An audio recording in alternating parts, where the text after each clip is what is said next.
নমস্কার বন্ধুরা, আজকে নিয়ে চলে এসেছি ছোট্ট একটা রেসিপি পটলের খোসা আজকে বাটবো। তার জন্য নিয়ে নিয়েছি এই দেখো পটল, বড় বড় পটল। এখানে প্রথমে পটলগুলো ছুলে নেব।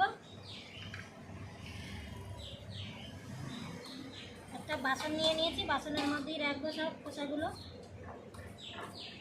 কে কে পটলের খোসা খেতে ভালোবাসো কমেন্ট করে জানাবে। আমি আজকের পটলের খোসা কাঁচাই বাটবো।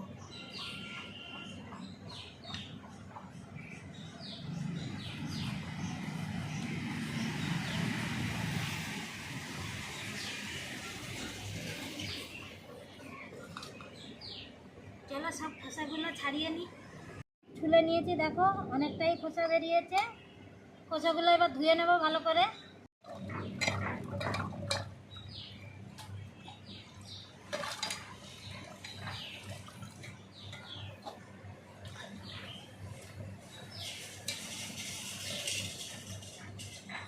ধোয়া হয়ে গেছে। এবার দেখো আমি মিক্সিতে পটলের খোসাগুলো দিয়ে দেব। আজকে এটা কাঁচাটাই করবো।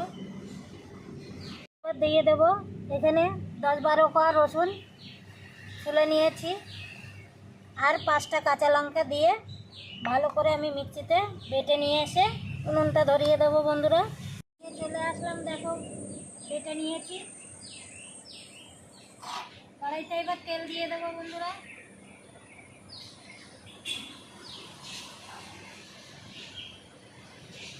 তেলটা গরম হতে হতে একটা পেঁয়াজ কুচি করে নেব।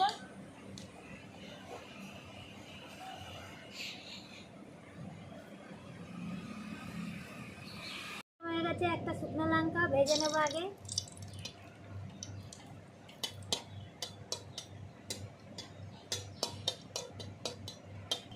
লঙ্কাটা ভেজে তুলে রাখলাম।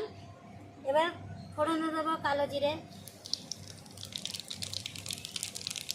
একটা পেঁয়াজ কুচি। পেঁয়াজটা একটু বড়ই ছিল। ভালো করে পেঁয়াজটাকে লাল করে নেব। লাল করে নিয়েছি দেখো। এবার আমি বেটে নিয়ে পটলের খোসাটা সব দিয়ে দেবো।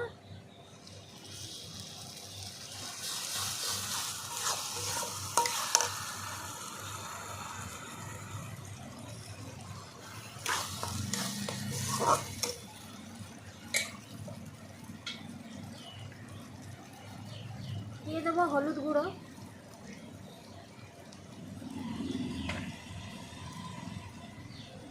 লবণ, পরিমাণ মতন লবণ দিয়ে দিয়েছি। ভালো করে মিশিয়ে নেব। দেখো এইভাবেই নাড়াতে থাকতে হবে যতক্ষণ না ভালো করে জলটা টেনে যাচ্ছে। জল ভাবটা টেনে যেতে যেতে এইভাবে হালকা করে আমি নাড়িয়ে নাড়িয়ে রান্নাটা করব। বন্ধুরা কত কষিয়ে নিয়েছি, একদম এইভাবে একদম শুকিয়ে গেছে। এইবার নামানোর আগে একটু হালকা করে চিনি দিয়ে দেবো, অল্প 2-1 দানা। আগে চিনিটা দিইনি কেন, লেগে যেত বেশি করে। দেখো এই দেখো, এবার নামিয়ে নেব।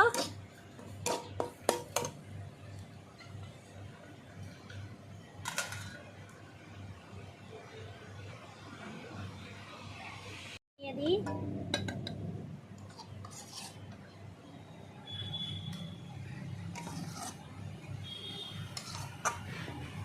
কালারটাও দেখো বন্ধুরা কতটা টেনে গেছে, একদম শুকনো শুকনো করে দিয়েছি। এবার দেখো ভেজে নেওয়া লঙ্কাটা উপর থেকে একটু গুঁড়ো করে দিয়ে দেবো,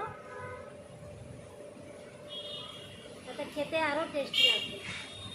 পটলের খোসা বাটা কেমন লাগলো অবশ্যই জানাবে, আর বাড়িতে বানিয়ে খাবে। আশা করি সবার ভালো লাগে। পটলের খোসা ফেলে না দিয়ে এইভাবে খেলে খুব ভালো লাগবে। তাহলে আসছি বন্ধুরা আবার অন্য রান্না নিয়ে। নমস্কার।